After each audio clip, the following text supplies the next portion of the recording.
Do I think it's uncool? Yeah. No. I don't think it slows him down the way he does it. Let's see a couple. The first one wasn't selling me on it. And then like... What benefit does grabbing the foot give you? Less likely to no rep.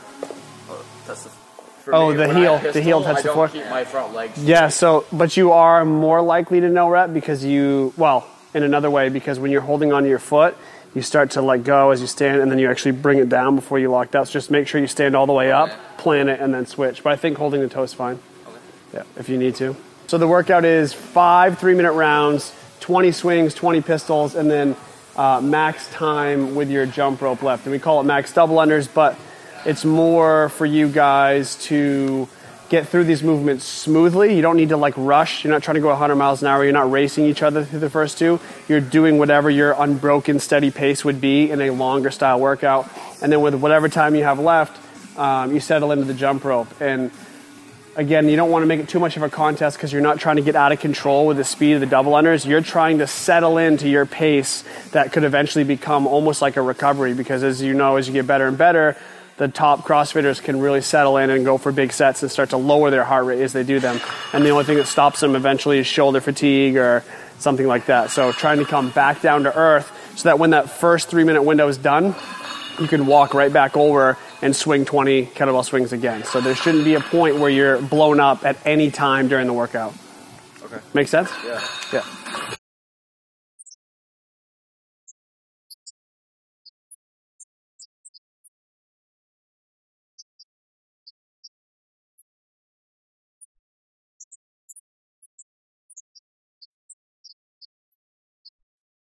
So really smooth, Austin. Try to settle down, be really calm. Use those wrists. Smooth reps. Smooth, smooth.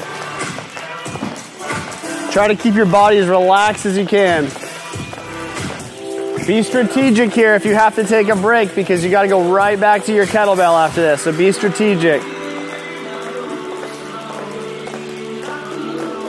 30 seconds. All the way through. All the way through the first 3-minute mark, then right back to that kettlebell.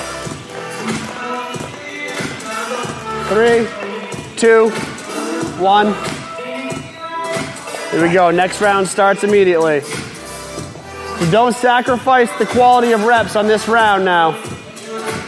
That kettlebell all the way overhead. Nice job. Hey, it should start to feel like a normal Metcon. So like they have sets of 20 and 20 before they get back to their rope. It may not be that crazy for them to go 10-10 on the swings with a very short rest, because that might be what they would do in the Metcon anyway. So we're just kind of simulating that that mid-WOD fatigue before they get back to the rope, and giving them a ton of time to practice how to settle in with the rope after that. So the reps before aren't super, super important. It's actually a pretty small dose. It just gets them back to the monostructural aspect that we want people to learn how to settle into.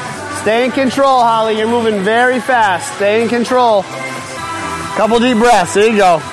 Get completely reset. You still have almost a minute.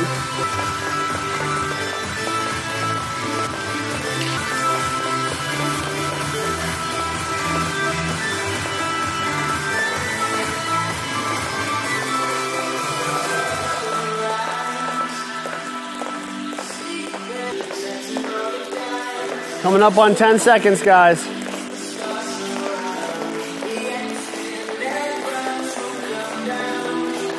3, 2, 1.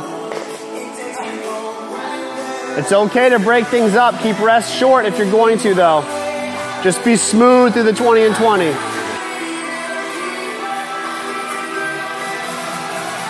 One thing really interesting about this piece is you see these guys going head to head with a good amount of intensity, but I doubt either of them are even counting their reps for double unders, because it really doesn't matter. It's about them finding out something about themselves, how hard they can push leading into a monostructural movement, and then maintaining whatever they can when they get there. So they're going head to head, but they probably don't give a shit about the score, and that's what we want to see in something like this. So remember, it's training, it's not competing here. They're playing off each other's speed and intensity, but as soon as they get to the rope, it's all about them.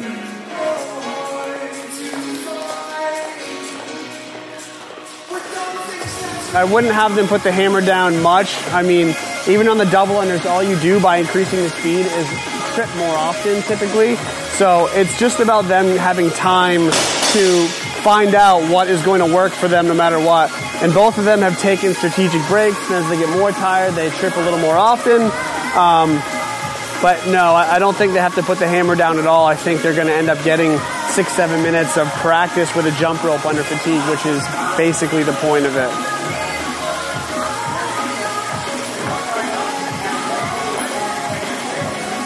And last round, guys.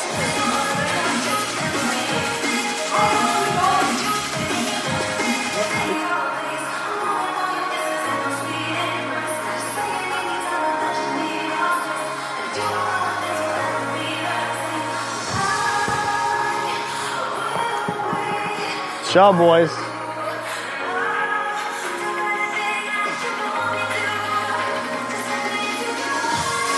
"90 seconds, be in control. Be in control."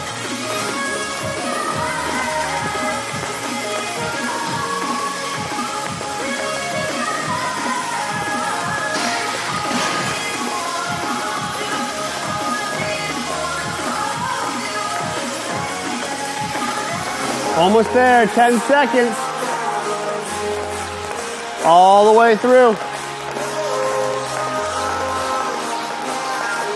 3, 2, 1.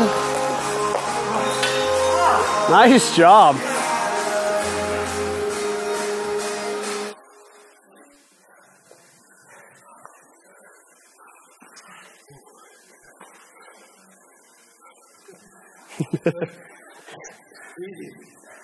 Oh, my leg. Yeah. Oh, man. Those pencils are probably the worst part. Really? It burned so bad. What for you? Well, like, The swings? because swings were easier than I thought. Pistols were harder than I thought. Double unders were easier than I thought.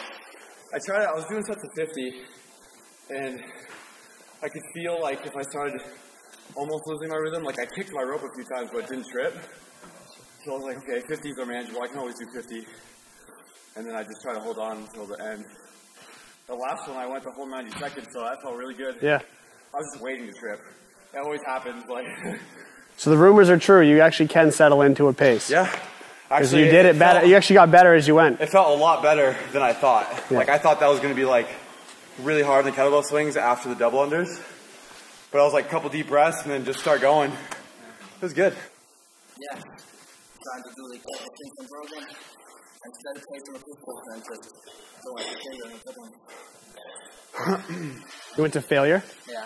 Yeah. And then you would start over, like Yeah. failure, and then just start over again each time.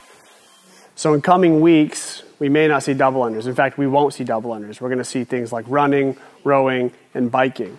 It's not that much different, in my opinion. People look at the double under like it's a high skill movement, and being able to hold on for 90 seconds around, or even just 60 seconds around, is really hard.